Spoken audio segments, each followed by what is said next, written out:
interesting because yesterday, do you know James Allerton? That name sounds familiar. He was the PIO at the Sheriff's Department.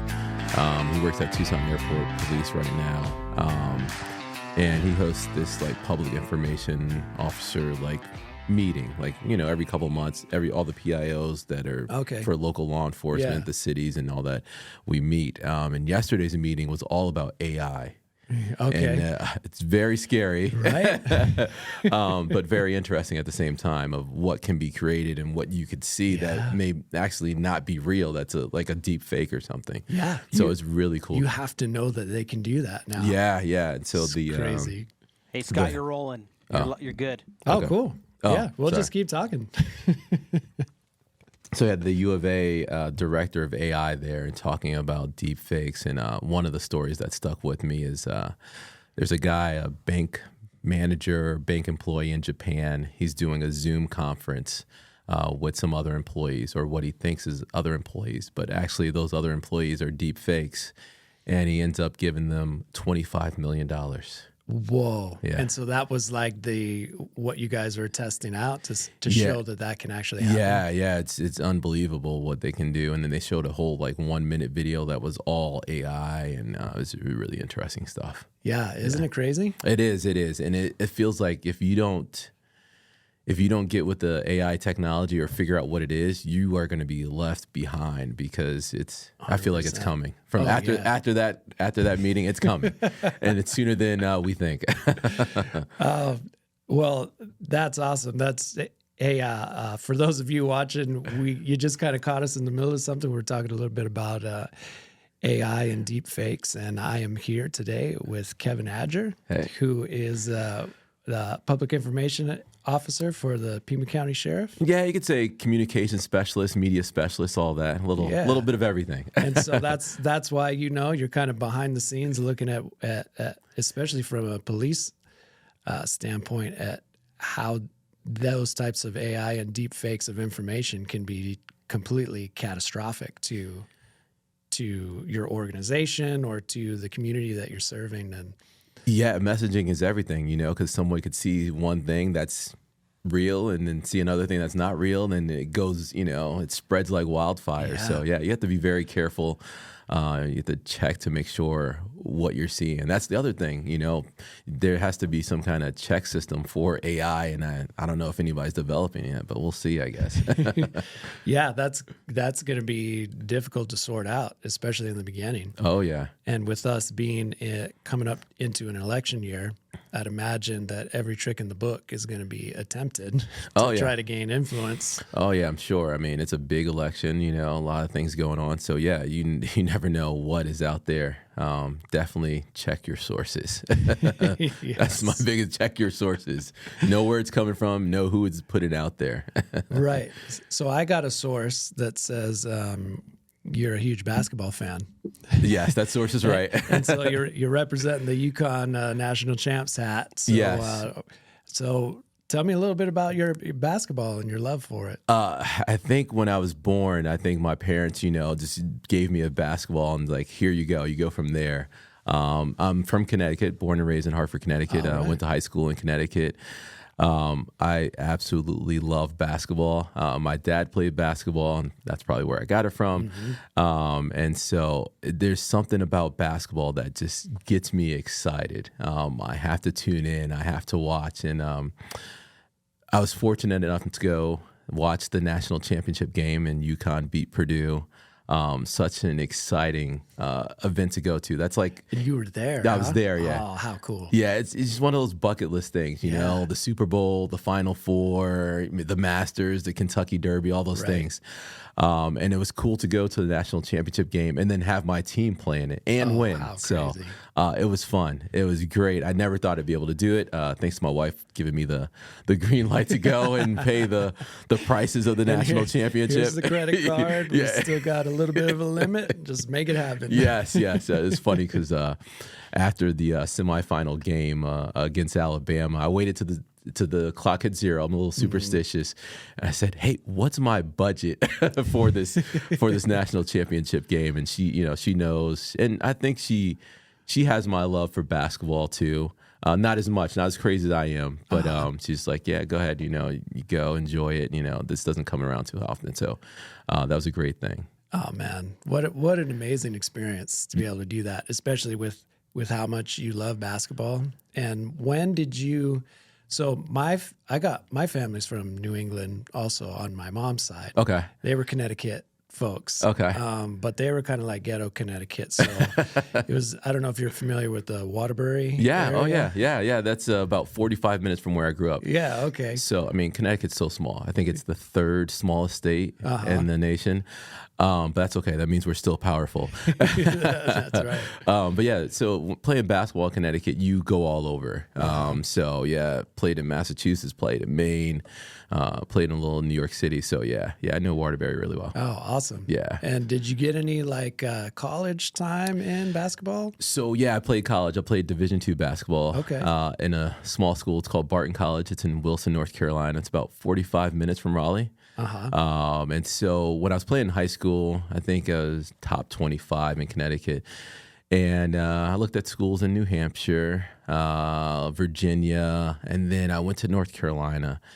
And Connecticut snows, you maybe got 2 or 3 good months of good weather, but it's hot and humid. But North Carolina, I went to the campus of Barton College in Wilson and just fell in love. It was just awesome. The people were nice, and it just seemed like a cool school, and I was 12 hours away from my family. I'm an only child, so I'm sure my mom did not like it at first, but I was like, man, I'm going to graduate high school. I'm going to get away from my family, Yeah. But it was cool. But in that first week, I think, of college, I got homesick really bad.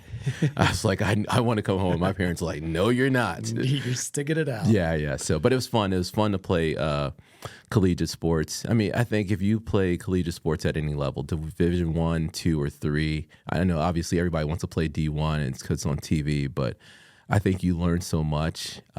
You learn about different people because not everybody on your team is the same or has the same beliefs, came from the same background. So I think it's great. It teaches you time management. And that's the same thing I do because I coach youth basketball here in Tucson, 5th and 6th grade girls, 7th, 8th grade girls, and 4th grade boys. I try to tell them, it's about time management and learning a skill and building a team. So, yeah. And how's that been working out? Does that translate well with the younger kids, or do they get it? I hope so. It's still a work in progress. I think this is of coaching these teams, my 2nd year of doing it. So I think I'm doing a good job. I don't know. We'll see. I mean, everything's based on wins and losses, and winning is great. Yeah. But I think at this level, learning a skill that you can translate into your high school career and maybe your college career will help you. Everybody wants to win because it feels good. It does. And I tell people I learn more, and I heard this from Rick Pitino, who's a coach at St. John's. He said he learned more from losses, and he's right. He's absolutely right. I've learned more from losses than I did from wins. Yeah. Yeah, and failures in life in general too. And sports is a great place to cultivate that early. Yeah, I would say, because it's not as high stakes as you think it is at the time. But then you're going to have failures in life too. Yeah. And to be able to have those early experiences and have a coach like you that can help the kids through that. You're like, yeah, okay, well, what did we learn from it, and work through that. Those are life skills that are going to translate. Yeah, I always try to tell my players, if they mess something up, they something will happen. They'll look at me for me to say that was bad or good. I said, in a game, we just got to move on to the next play. Sometimes in life you have to move on to the next thing. You can't harp on it too much. You can always go back, but I think sometimes you got to go on to the next play. Yeah, you got to be able to forget that. Yeah. Yeah, I think for me, that was a little hard. That's a skill that I'm still learning because, I used to use failure as you're hard on yourself and you're hard on the situation because you don't want to make that mistake again. But there's a fine line between using that to motivate and keeping that in the back of your mind as consistent failures that you still remember, right, that then become detrimental. So great lesson to learn is to learn from it and let it go. Yeah. You have to learn from those mistakes and move on and It's important. Yeah. I mean, it's important that the mistake happens so you learn and then you grow from that. Right. Right. So you did a little time in North Carolina, and then what got you to the desert? Oh, boy. So, So graduated college in North Carolina. Then my wife, who was my girlfriend at the time, was going to the University of Pittsburgh. And she said, why don't you come hang out with me? So I came out there to Pittsburgh, lived there I graduated in 2002 and stayed in Pittsburgh in 2005, worked at a bank, did some grad courses. Had fun living in a big city. It was cool. Pittsburgh is, if you've never been, it's a great city. It's cold. They love their Steelers, but a very fun city to live. Okay. Great food scene too. Just cool city. So I was working at a bank, and one of my buddies at the bank he's from Seattle. His name is Tim. He said, my parents just got a house in Tucson. And I was like, Tucson? Where's that? Yeah. And it was February in Pittsburgh, so it was cold, probably a little snow. And then I looked at the weather in Tucson. I was like, you know what? Let's go. So flew out to Tucson, hung out here for a day. And then this is when my younger days, probably my 20s, so 40s now. Came up to Scottsdale, had some fun up there. And I was like, oh, man, this is the place to be. And so my wife and I, we moved with a rabbit, a dog, and some cars, put them on a U-Haul, and we drove out to Phoenix. My wife, nurse practitioner, so we knew in the nursing field she would get the job first, and then I would kind of work my way to get a job somewhere. Yeah. And so, moved to Phoenix first. I'm glad we moved to Phoenix first because we were still young and wanted to move and groove and be involved in everything. Tucson's a little bit slower than Phoenix. Yep. So we moved to Phoenix. I did a couple jobs, worked for the University of Phoenix, worked for a radio station, Cool FM. And then I finally got my break inside for Arizona's Family up in Phoenix as a producer-writer for Good Morning Arizona. Oh, cool. So that's where I finally got in. I had been sending tapes. And if you know anything about TV, you have to send hundreds of tapes and like beg people to give you a chance. That's all you're asking for. Just give me one chance. It's super competitive. It is very. Everybody that goes to J school or journalism school or gets a mass communications degree, they want to be on TV. Everybody wants to be on TV. I want to be that guy or that gal that's the face of the news. So it's very competitive, and you're always begging for somebody to give you a chance. So got in at AZ Family and was writing for the anchors there. Scott Passmore, he's still there, some of those guys. And they started a high school sports show. And I was like, oh, man, that'd be cool to just kind of help out and go out high school footballs. This is pre-kid. We didn't have any kids, So I was like, I'd beg the sports guys, hey, I'll volunteer. let me go out there. And so they said, go ahead. Go out there and file a report and keep scores. And every once in a while, they let me go live, which was unheard of back then. Phoenix is like a 15 market. So a guy with no experience on air, not even going to a 100 market, they're letting him go on this high school show on Friday nights and do a live report talking sports, which was easy for me because I'm a big sports fan. Right. So that came easy. So let me do that. And then I started to think like, man, I think I can actually legit do this and make money. And so I started going out with the reporters after I'd worked this morning shift where you go in at 10 p.m. and you're done like 9 o'clock. And then I'd work a couple more hours going out with the reporter to build my tape. And build your tape is like your resume, It shows what you look like on TV. Do you sound good on TV? And then I'd send that out. So I sent more tapes out and, North Dakota, South Dakota, Wisconsin, all over. Anybody. I was like willing to move anywhere. I don't know if my wife was willing to move, but I was willing to move anywhere to get a job. And then luckily a guy by the name of Bob Richardson, who worked here at Fox 11, gave me a shot and said, yeah, we'd love to have you come down, which was cool because it was right down the road. Yeah. So that was pretty nice. And then I ended up Tucson. And the hard part about Tucson, when I got the job, my wife was pregnant with my oldest. And then my oldest was born when I was coming down. So what I did was I'd work 4 or 5 days down here and then drive back up to Phoenix because they didn't move down yet. Yeah. So that was That's rough. a grind.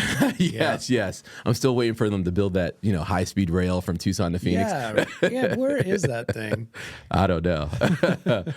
So I did that, and I'd go in there, and then my last report, I'd pack my stuff in my car and head back to Phoenix, and it was rough. And then we had another daughter, and so I think at some point around 2013, 2012, one of the kids asked my wife, "Hey, where's Daddy? When is he coming back?" And that was kind of tough. And now that I say it, that was kind of tough because, and give her a ton of credit. Rachel gets a ton of credit because she was holding down the fort while I was going back and forth. And that's tough with two young girls, right. and then she was trying to work her full-time job, so she gets a ton of credit for that. And then finally, she's like, I need to come down, and so moved down, and then because her skills are going to translate anywhere. Yeah. There's always a need for nurse and nurse practitioners, and nurses, if you're listening, I love you. I love my nurse practitioners. They're all awesome people. Caring people. They're great people. And I believe I have one of the best nurse practitioners in my house. Yeah. Free healthcare. Yeah. Sometimes if you don't want it. So then Fox 11 got bought out by a bigger company, and they were going to merge KOLD and Fox 11. And so moved up to Marana right here, Arizona Pavilions, I-10 and Cortero, where the KOLD news station was, and worked there reporting. And I did a little sports, but they wanted me to do news, which I was kind of a little nervous about because I wanted to do sports. I wanted to be that sports guy. I was like, I'm going to do sports. And guess what? 5 years, I'm going to be on ESPN. I guarantee, exactly. Everybody wants to be on ESPN. Yeah. And so there, and then I kept doing news, and then I found a niche in morning news. Okay. Being that guy that was all over, doing the crazy things in the morning, and then sometimes you had to be serious of what was going on. So found that, did a lot of crime stories, and that's where I met a lot of public information officers for local law enforcement and fire. And I'm giving cliff notes because it didn't go by this quick, but yeah. No, and I think that's where you and I crossed paths a little bit too, is because I was in communications and in public service, and everybody starts to kind of know each other through those circles. Yeah, and Tucson, maybe more than 1 million people, but everybody knows everybody. Like the third person, that's my cousin or my best friend. I mean, that's Tucson for you. And so got involved with the public information officers because I'd always bug them, hey, I need a story. Hey, I need a story. I mean, that's part of the reporting job. You got to find the story before the station across the street finds it. So. And then I would work with James Allerton, and it's a funny story. He says, hey, the sheriff's department is looking to hire like a media person to come in and help out. And I was like, oh man, that'd be great. That's good. You guys need something like that. And he's like, how about you? And my first words like, no. Because I felt like I still had some things to do, and I still, TV is fun. It can be hard work.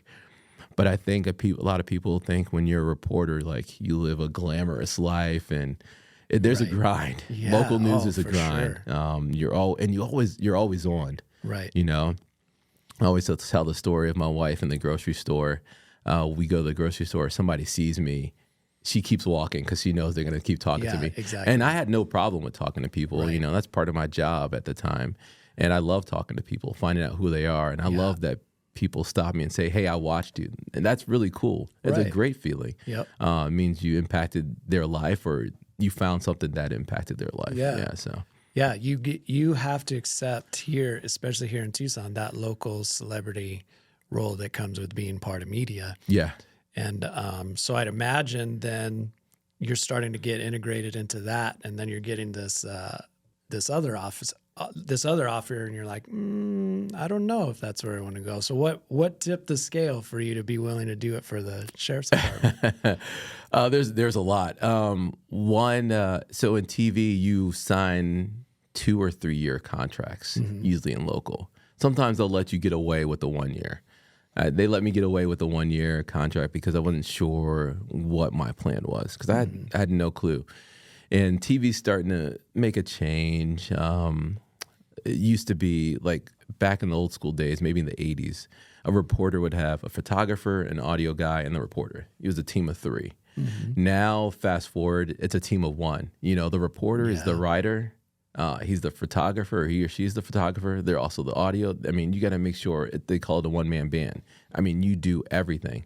Oh, dude, you're right. It was crazy. We would, because we would have people ask us for stories. Yeah. And you're used to that 2 or 3 person team, and then more recently, like 2018 and above, they would just start showing up by themselves. Yeah. And like, okay, so now you're the audio person. Now you're asking the questions. Now you're setting the camera. Like, whew, that's a big responsibility. It is, and it's a lot of pressure because you have the pressure to perform and be on camera, say the right thing, do the right thing. You also have the pressure of making sure your shot is right, So there's a lot. And so I was doing that. I didn't have a problem with it. I mean, they just trusted me to do everything, which is fine. I wish they would have paid me the jobs of 3 instead of 1. Exactly. Right. That would have been nice. Even 2 would be okay. Yeah, I'd take 2. Yeah. Even 1.5.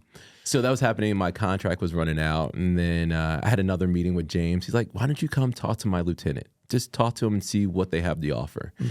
And so I was like, I'll take you up on the offer. So I went and talked, and we talked about a lot of things. He said, we are looking for somebody that's a professional that can help the department look great, do social media. And he's like, you can make it your own, and that kind of stuck with me. You can make it your own. Yeah. And I guess blank canvas. Yeah. And the important part too was family life, the family work-life balance. I have 4 kids. So we're really busy. Yeah, you got plenty. And so, in TV, I would always tell my kids, they'd have hey, we're going to do something at 6 at school. Can you be there? And, in the morning, yeah, I'll be there. I can be there. And then as we're getting closer to 6, something bad happened in town. Yep. And I was the live guy. So guess what? Oh, man, I can't make it. I got to go out. Something bad happened in town. I have to go report. And I felt so bad about that. And this was going to give me the opportunity to spend more time with the kids, whether they liked it or not.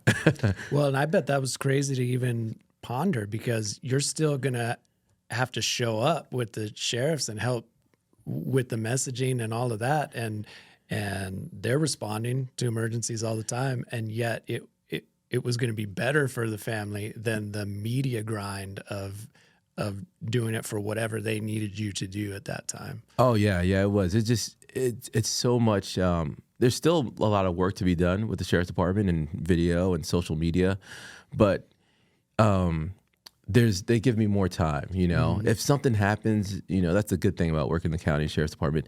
Something happens with a kid who's sick, or I need to get somewhere. Hey, I need to get somewhere. My kids are doing something. They are really cool about saying, hey, go. Family first, and that's important, especially with 4 kids, because we always say time is something you can't get back. Right. And I want my kids to know that I'm there and I'm around, and they know I'm there and around now because I'm always around. So it was just the family life work balance, being able to be there with the kids all the time, or most of the time, and just kind of taking back some of that pressure and stress of being on air. Yeah. So. But I think it was a great decision to move over. Well, good. Yeah. Well, and that was about what year? That was make that switch. Oh man, it was like right in the middle. So I've been with the department. February was 4 years. So 2020, like right in the middle of COVID. Oh wow. Yeah, okay. Which is crazy because at the department, everybody wanted to know what was going on with COVID at the jail. Because it was people were coming in the jail from the outside. They may have COVID, they may not. So it was, everybody says, you came at the right time.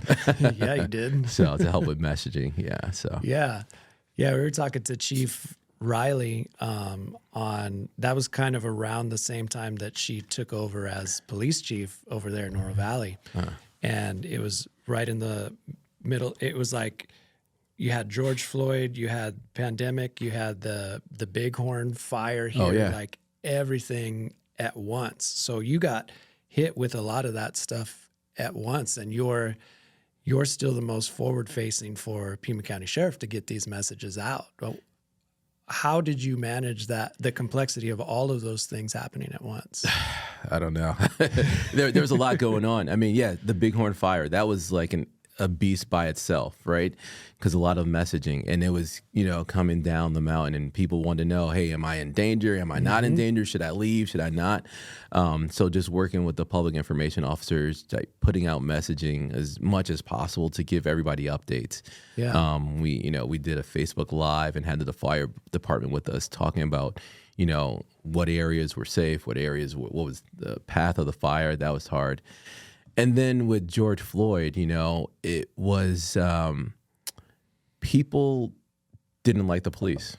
I mean, let's be serious. Nobody wanted to join the force, And I tell the kids and everybody that, if you look at doctors or you look at any other profession, there may be one bad person or one bad apple, but that's not everybody. Right. There are some great law enforcement deputies, officers in our country, but it all, the one bad apple makes it bad for everybody else. Yeah, and then the way that it took off, and all with the media getting a hold of it, and then all of these calls to action that included stuff like defunding, and so you're having to reel as an organization to go, wait, Yeah, wait. The last thing that we need, I'd imagine, is less money and to be higher regulated because of a bad apple across the country. So, man, what was your approach on how do we paint ourselves in a good light and keep getting out there and keep showing that no, we need good people and we need funding and we need all those things. And I think that's where we transition to like community policing, right? Being part of the community and showing that the county that, the deputy you see out in the streets, that might be the same deputy that lives 3 houses down from you. Yeah. I think that's where a lot of law enforcement, you have to show like, this deputy is not only a deputy, this is a person that lives in your community. This is your neighbor. This is the same person that goes to the grocery store or the bowling alley that you see right next door. Yeah. You got to humanize that deputy. I know they wear the badge. Yeah, they do. And they do a lot to protect and serve, but they also are part of our community. They may be that baseball coach that you don't know, because sometimes deputies don't advertise that, hey, I'm a deputy, Yeah. I think that's where community policing and we just had to take the approach that, these are people a part of your community and that was a bad apple. We're not all like that. Yeah, and just continue to reinforce that message. And I guess the best way you do that is with police interactions that are positive and that are, they're also protecting us. Yeah. Oh, yeah. From bad guys. Oh, yeah. And you don't want to just say, oh, well, they're the bad guys. Because the second you lose police officers in bad neighborhoods, you have more crime. Oh, yeah. It's math. Yeah. Oh, yeah. It's based in numbers. Yeah. And yeah, we just had to show that, these guys and gals are, are good people. They want to do the right thing, know. Sometimes there are mistakes, but they want to do the right thing to help out our community. And I give deputies and police officers a lot of credit. I have seen the academy and I spent some time there, and oh man, those are tough. Yeah. And they have to make split second decisions, and they don't have that time. Oh, let me think 1 minute and go. They have like seconds to make a decision. So really tough job. I give them a lot of credit. They do a lot for our community. Yeah. And so then would you say stuff like body cameras and those things have been instrumental in probably helping with a good name for the most part, because you can actually show, no, this is what happened, and the perpetrator or whoever's fighting it can't really fight what was happening on camera. Yeah, body cameras is a big technology. I remember when Oro Valley first got the body cameras, that was when I was reporting, and it was kind of cool to see how they worked. But yeah, they give the person, the deputy, a view. And, sometimes, the camera's here at chest level, somewhere up top. It does give you a view. I mean, sometimes it's not the total view, of course, but it gives you a view of what happened, and you can hear of what was said. Because sometimes, in cases, I'm sure there's he said, she said, and this is just one more protection for our officers to hey, I did X, Y, and Z. And if you want to, here, let's go to the camera and look and see what I said and did, so. Like basketball replay. Yeah, it is. Yeah. Unless it's a really bad call and the refs don't do anything about it. But and it gives you a replay of what happened, and I think, I'm sure, I don't know, but I'm sure some were like hesitant about getting them, and I hope they change their mind because, it's just one more tool that the officers have that they can use. Yeah. And you had mentioned before we got on here that you're now part of, it's like a task force or a special resource that will help other agencies too kind of combine this information and give those objective facts. Could you kind of elaborate on what that is a little more? Yeah, it's the Pima Regional Critical Incident Team. And so when an officer gets involved in a shooting, it's not investigated by that department. Mm-hmm. So another department investigates it. So we'll just say, for example, the Tucson Police Department gets an officer-involved shooting. So detectives from our department, they will investigate it. And then myself and my partner, Angelica Carrillo, we will get all the body camera footage, all the facts, and then we will put something together called a transparency video. And it's out on YouTube. It's called PRCIT, and it's out there it's been there maybe since 22, and it gives you just a play-by-play of what happened and how this officer-involved shooting happened. And we get the 911 tapes, the body camera, and it's all facts. So nothing, no opinion on my end or her end or the department's end. We just give the facts to the public. And it's part of community policing too. It's transparency. Well, that's refreshing, man. Yeah. Because you know how things can be biased or slanted or pushed towards a certain thing. So I'd imagine that's refreshing from a true journalism standpoint to say, hey, I just want to give the facts. Yeah. And, we give the facts. You watch the video, we put it on the screen, and then it's up to the public. It's their, they judge on how they feel about it, but it's to give the facts of what happened on that incident.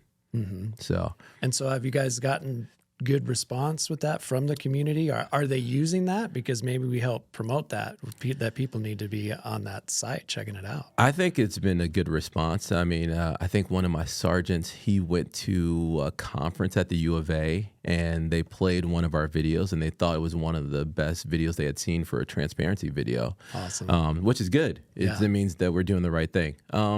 I think so far, the community appreciates it. I mean, because at least they get a look of what happened, because before then you got the report and the facts. And then if you're a reporter, you had to go get and dig the facts out to figure out what was going on. Now, the departments in it, which is TPD, Oro Valley, Marana, there's a bunch of us, sorry if I forgot your agency, that we're all in this group and we put it out so everybody can see. And have you noticed that that's helped with public image at all? Like I'd imagine, so you're still, recruiting is a challenge right now for anybody in public service, even fire and police, and things like that go a long way to try to help with recruiting, because ultimately you can't do the things that you want to do for community policing or anything if you don't have the right bodies. Right. Or the transparency or the message out there. Yeah, recruiting is very tough. It's interesting because I talked to some of the deputies that have been around, 20, 30 plus years. They're like, when we were in the academy, or we were trying to get into the academy, we were at a building at the U of A, there was 1,000 of us trying to get in, or we were at the TCC and you had 2 sessions, one for this 1,000, one for this. Now we're talking hundreds trying to get people in. And recruiting is the name of the game, getting bodies in, getting deputies in, and good people. Right. It is really tough. Hopefully that'll start to change. Hopefully we're putting together for our department the message of, come to the sheriff's department. Not only can you be a deputy, but you can be 8 different things. You can be search and rescue. You can be a K-9 guy. You can be in our air unit. I think if you give the effect that not only can you just be a deputy, but you can be all these other, types of specialties. You can be a detective, And I think talking to some deputies or some folks in law enforcement, some people like to be on patrol for their whole career. Right. Which is, good for them. But some people probably want to change, like every 3 years. Hey, I want to get into something new. And that's what's cool. Sorry, I'm plugging the department. That's what's what cool. you're supposed to do. That's what's cool about our department. You can go to a different, specialty and work that specialty for however long, you're in that for. So, well, I'll help plug it, because one of the things that I really liked working with PCSO was the search and rescue. We would have that whole backside of the Catalina Mountains. right. And so we'd have a lot of rescues on that side where we would be first, but we'd have to partner with you guys and with Southern Arizona Rescue Association. And so I got to know a lot of your search and rescue guys, like Jeremy Ramirez and a few of them that would have to be in charge of those groups. Yeah. And like Southern Arizona Rescue, they're all volunteers. Yeah. And they're all in different levels of fitness, and that's how it is for everybody. So we got a good rapport because we wanted to go out and do those rescues. Even though it wasn't our jurisdiction, we kind of had this unwritten rule of like, hey, you're going to be a long ways out because chances are you're on the east side around Sabino Canyon doing that. Mm-hmm. And so we got you. We'll start this search and rescue, and then every now and then, if it was critical, they'd let me hop in the helicopter and bypass the hike, because that Romero Pools hike is like a straight stair climber. So I was always super excited when I got to hop in the helicopter and get dumped out there at the top. Yeah, I will say our search and rescue unit, they are some great guys, some awesome people. I give them a lot of credit, especially like, we're starting to get into the hundreds pretty soon, and just going out and rescue people. And not only do they have their gears on, they have a pack of stuff that they're carrying with them. So I give them a lot of credit. Yeah, that is a cool job, especially when you get in the helicopter. I've been in the helicopter a couple times, so it's I've been by Romero Pools, and it's really cool. Yeah, I got really sad one time because we went up. I got to fly up and stabilize a patient. And so it was just kind of a quick reaction thing. So I still had my station boots on and some things. I didn't even switch into the gear. I'm up at the top. We stabilize the patient. They're like, okay, see you later. And they take off with the patient. And I was like, oh, dang, I thought I was going to get a ride home. And it's like, nope, start hiking down. It's like, we're 3.5 miles up here. Yeah, when they got to go, they got to go. Yeah, they don't wait for anybody. So they're like, nope, that's too much weight. Bye. Yeah. The search and rescue crew unit's great. And so are the folks with Sarah. I mean, those folks, I give them a lot of credit too. They volunteer their time to go out and do this. Yeah, isn't that awesome? That's really cool. Yeah, That's and awesome. a way to get involved, because it is a volunteer association, but you get to do something that matters. Like you're on this on-call status, and they're just kind of looking for, okay, we got a rescue here or there. They get the call, and if they can make it, they show up, and then it's extra hands, because just like you said, when we would have to go hoof it, when you didn't have the helicopter, you'd be taking all of this gear. And so we would call it a hasty team of like, let me just let two of these dudes that are in the best shape run up that hill as fast as they can and then report back, because the rest of us were having to lug all this gear, including that giant wheels, to where if you need the Stokes basket and you got to take them all the way down, that's grueling when it's 110 degrees out and there's no shade on that mountain. No, not at all. In the afternoon. So having extra bodies with them was really beneficial. Yeah, they're awesome. And not only do they do it in the summer, I mean, they do it in the winter too. Yep. And sometimes there's rescues up in the mountain when it's cold, and bless their heart. They're champions. That is not for me. No, you didn't. It didn't spark any juices to say, I'm going to go report on this story right up there. I've done a couple. Yeah, I did do some hikes with my camera gear, and that was rough. But yeah, I'm not a hiker. No, it's not for me. You're short spurts. Basketball is sprints. I'm a sprints guy. Yeah, quick, back up and down the court. There you go. And it's in the air conditioning, which doesn't hurt in Arizona. Yeah, that's what a lot of our families are happy about when we play in the summer. Yeah, we're inside. Because my kids also play flag football, and those days out in the field. Oh yeah, right. Because you're playing at high school stadiums, and there's no shade at the stadiums unless you're under the stands. No, I remember when my kids were small too. We do swim meets, and those swim meets were outside in the summer on the weekends, and you're out there for 8 hours, and your kid maybe swims for 2 minutes. Yeah. Right. But so the parents are just out there baking and you're having to bring all of these things to stay hydrated. And then basketball season would come for my daughter. And I was like, I love this so much more because now we're inside. It's high paced. It's fast action. Yeah. You're in, you're out. Yeah. So I was very much a prima donna when it came to being a sports parent. Oh, okay. And mine was I love basketball the most out of them because of I got to feel pampered. Yeah. So that's very selfish. Yeah. Because there's a lot on the parents. Oh, yeah, yeah. I mean, and now we're becoming a track family too, and track meets are very long.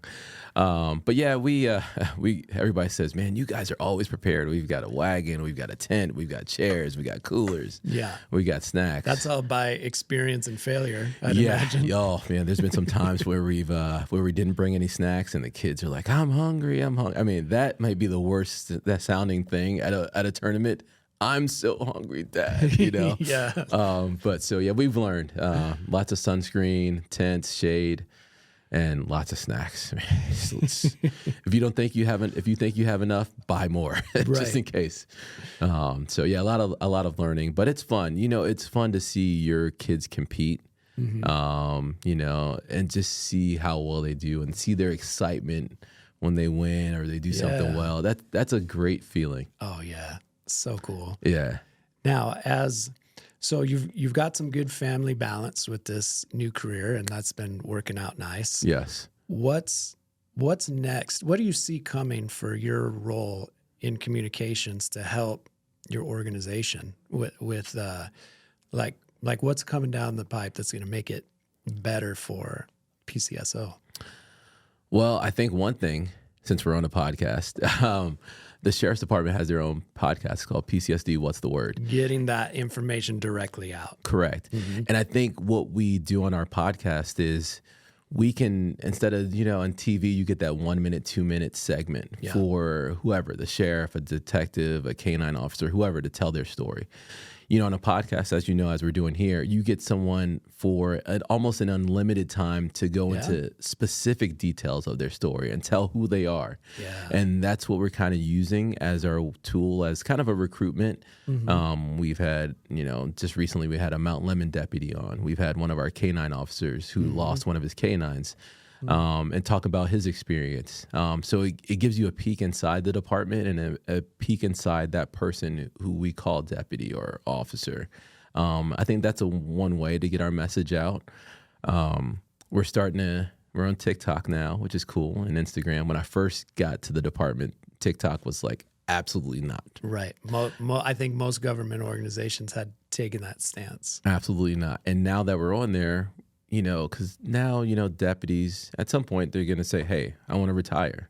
Well, we got to fill that spot or fill multiple spots. Yeah. And how do you reach young people? TikTok. Even Instagram's a little old on that window. It's like Instagram is your window of current fire and police. Yeah. But where's the future? Yeah. We went to a conference a couple years back and they said, hey, do you have Facebook? And I was like, yeah. He's like, oh, that's where all the old people go. And I was like, oh my gosh. Yeah. And they were hammering Instagram now then. And so we get on TikTok to recruit people, and we're starting to do videos that are, you know, catchy or trendy. You know, one of the videos was, I don't know, you've probably seen, everybody's seen this, you know, I'm a police officer, I do X, Y, and Z. We did one of those videos. Or I'm a journalist, of course I do this. I'm a dispatcher, of course I do this. So we're getting into the trendy videos to recruit more young people, to get them more engaged. Nice. I think that's the way, you know, because everybody watches it. I mean, believe it or not, our phone is like, it's always with us, you know. You could probably lose your wallet and you wouldn't care. You lose your phone, people are going ballistic. Yeah. And you are your own news agency now. And that's what's cool, is you get to tell your story without it being a 20-second soundbite. It's your story as you want it told. Yeah. Oh, yeah, definitely. So that's what we've been going. I think that's the future. As for the future of the department, I'm not sure, you know. I think we just kind of keep plugging away with our ideas, and, you know, it's cool that Angelica and I can work together, having that news background. We can throw out ideas, and it's cool that they trust us both to kind of put things out there. Like, hey, we think this will work, or hey, we think this is good, or hey, I think you should say X, Y, and Z. Yeah. So just pumping up the department and showing the many jobs you can have. I think that's a good way of explaining our department. You know, I've seen it more and more in public service of the good journalists getting ripped from mainstream media and coming and doing these jobs, like Lydia Camarillo hopping into that role with Golden Ranch, and Melissa Egan hopping into that role with Northwest. It's like all of these people in their prime, just like you in your prime, and like, I'm going to take all these skills and use it in public service is such a great enhancement of being able to tell that story for that organization. Oh yeah, everybody tells me when I left the station, like, you left at the right time. No, because as a journalist, you have a bunch of skills. You can write, you can speak, you can shoot video. 3 good skills that you can use to boost up your department or make your department look great. Yeah. And I think, that's the way now. Like if you're a government agency, law enforcement, fire, and you're looking to build your social media, build your brand, go look at the nearest news station, look for someone you like that has a personality, scoop them up. Yep. Because if you look at, departments before, they had someone that was a news professional, and you look at them now, it's night and day. You can just tell the quality night and day, just the way things work night and day. So, and it's the sheriff will get comments about, hey, wow, we saw this on Facebook. Your people are doing great things, know, and you can tell who has a news person in their agency as like a media specialist. Right. You just see the quality. You can see, just the way things are done. Yeah, exactly. And you could probably tell their age too. Oh yeah. Especially, you'll know it's me if it's an old 90s song on the social media. Oh man. But those are your residents, right? Yeah. And you need to communicate with those residents. So it's so multifaceted. Your TikTok is recruiting the next generation. Yeah. But then your Facebook is actually hitting all of your residents, because we typically serve older communities, and you want to reach them. And that's what I noticed with the Instagram accounts. The Instagram accounts are just all police and fire following each other. Yeah. So it's just like, oh, what are you guys doing? Oh, what are you guys doing? Yeah. Oh. But when I was pulling into the demographics and like, okay, so we got 5,000 followers, but 4,000 of those are other fire departments and police departments. It's like, okay, this is not where our people are. Well, where do we find our people? And it was Facebook for the older residents. Yeah, and Instagram's a great way to look at other agencies. Oh, they did that. Oh, we could probably do this and put a spin on it. It's great. Yeah, you're right. Instagram. Yeah, every fire is following every fire. The police following police. Yeah. Hey, what are they doing? Oh, did we do this? Today's something day. We didn't do that. Oh, we better jump on that. It's pretty interesting. And I was talking with our fraud guys recently. We're trying to put out messaging about frauds and scams, and we're like, well, where do we put it? Because they're trying to hit a demographic of 65 plus, and it looks Facebook would probably be the best bet to put out those warnings. So it's interesting how those things work. I think that's where you do like some of that deep fake stuff that we talked about, because you could teach a lesson that way. Like if you threw something out on Facebook that was some sort of messaging and then peeled it back and showed that this was all done by AI, like that would raise some awareness as to like, ooh, I gotta be careful, because people are getting fleeced on social media all day long because they're just naive and they don't know what the bad guys are capable of doing. Yeah. And we're the department's, I'll give you guys some insider information. The department's going to release this technology called SPIDR Tech. I think another agency in the community uses it. And basically, we're putting a video together about it because the SPIDR Tech company they send you a text message or email. And you know how there's those scams about emails and texts. So we want to give the community a heads up. Like if you call 911 and the sheriff department responds, we'll send you a text or an email saying we're on our way. Here's your case number. And then, after a while, there may be updates. So say there's a burglary at your place and, here's your case number. It's texted to you or email. Hey, we're on our way. Or, if a priority call comes, then we have to, text the person like, hey, we're not going to be there right away. There is a priority call. Yeah, okay. But in the end with SPIDR Tech, so you get all your information, get your case number, you hear what's going on in your case. So if there's an update to your case, you may get an email or text. The cool thing for us is that after all of this, there's a survey at the end, anonymous survey. So you can, report, was it responded in a timely manner? Was the deputy, pleasant? Did everything work out the way you wanted to? So it gives us that community feedback that we need to figure out what's going on and are we doing the right thing? Are we doing the right training? So it's kind of cool that it's going to be launching pretty soon here. Okay, so that's actually, it sounds to me like it serves a couple different purposes. It's keeping the caller updated, but it's also a mechanism for you guys to do continuous quality improvement. Yeah. With your services. Yeah, because if you think if a deputy goes out on a call, once they're done with that call, they may not hear back from the victim of a crime. You know, it may just move on to another detective. Depending on how serious it is. So the deputy will never know, or we won't ever know. I don't think. When I say we, I mean the department. Will never know like what happened. Was that victim satisfied with the way we service? Because in the end, law enforcement is still part of a service. You're serving your community. Yeah, I know that was challenging for me as a paramedic there's so many unknown outcomes after you go and handle an emergency, and you get attached to some of these folks because it might be the second or third time you rolled on them and they're not doing well. And then, with all the HIPAA stuff, it's not like you can just get information on patients. So you have so many of those unknowns, and people don't realize that the first responders could use some closure too. Yeah. And they could use some good stories as well as like, oh no, that person did great. They made it. Sometimes you hear that through the grapevine, but having that follow-up is great for first responders as well.